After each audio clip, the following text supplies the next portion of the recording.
माझं मन असं हलकं झालं की प्रवीण सरांनी जे आईबाबांचं स्मरण करायला लावलं त्याच्यामुळं मला खूप फील लावलंय.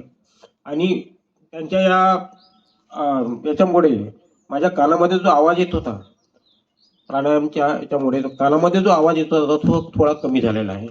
गुंगुंग नेहमी आवाज येतात. त्याच्याकरता मला सोनोग्राफी पण सांगितली होती, मी सोनोग्राफी पण केली, गोळ्या पण घेतल्या, 1 महिन्याचा कोर्स केला. परंतु आजच्या या कार्यक्रमामुळे माझ्या कानामधला आवाज बराचसा कमी झाला, 50% आवाज कमी झाला. प्राध्यापक प्रवीण सर यांनी जो कार्यक्रम आयोजित केला, एक आई वडिलाचे कष्ट जे कधी कधी आपण विसरतो ते आज या ठिकाणी लक्षात आले.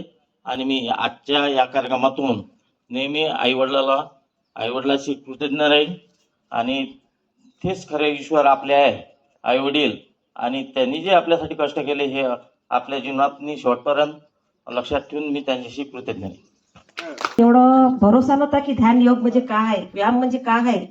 आज खरंच कामाला गेलं म्हणजे असं वाटतं की आपण कामाला जातो, तेच व्यायाम आहे. पण इथं आल्यावर असं समजलं की खरंच व्यायाम म्हणजे काय आहे. मी माझ्या मुलालाही सांगते. तब्येतीवर बराच फरक पडलेला आहे आणि हे मी अखंड करील अशी मी आशा करतो. 2 दिवस झाले प्रवीण सर आपल्याला शिकवत आहे. तर मला एवढाच अनुभव आलाय की आधी माझ्या डोक्यामध्ये खूप निगेटिव्ह विचार फिरत होते. तर 2 दिवस झाले मी सारखे येत आहेत, तर ते नष्ट झाल्यासारखे झाले. आणि माझ्या आईला मी एवढंच सांगू इच्छिते, जे आजपर्यंत माझं चुकलंय त्याची मी क्षमा मागते. आई आली तुमची? मला बीपीचा त्रास आहे आणि मला थोडंसं बरं वाटत आहे. माझी बीपी 200 वर जाते सर. आणि आईबद्दल ते सांगितलं, मला तर इथं इतकं चांगलं वाटलं की बस. माझ्या आईला जाऊन साधारण 6 महिने झालेले आहे. ती अटकने गेली आहे, पण तिला कधीही मोठ्या दवाखान्यात न्यावं लागलं नाही.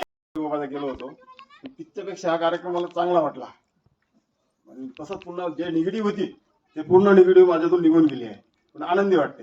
ती फारकत म्हणता आली, निवांत बसता आलं. अच्छा, मांडे घालून बसता आलं? हा, मांडी घालून बसता आलं. आणखी त्यांनी आज जे व्यायाम सांगितले आहे त्याबद्दल मनाला शांतता आणि मनाला एकाग्रता वाटते.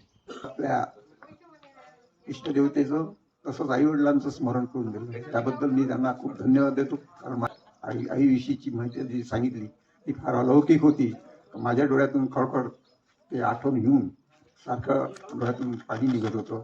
माझी मायेचा सागर दिला तिने जीवन आधार. तुमचं काम म्हणजे जगाच्या कल्याणा संतांच्या विभूती देह कष्टविषयी परोपकार. तुमचं राजो मातृभव देव पितृभव देव काय विशेष आहे हो. फार चांगला आहे, असं मला फार चांगलं वाटून राहिलं, शांत वाटून राहिलं, अज्ञान झालं. फार विषय चांगला घेऊन राहिले तुम्ही. फार धन्यवाद. दुसऱ्या विषयी जो द्वेष होता, एखाद्याच्या विषयी जो द्वेष मनात आहे, आज ते कोणा आपण काही केलं, दोष दूर करण्याचा प्रयत्न खूप करून राहिलो होतो.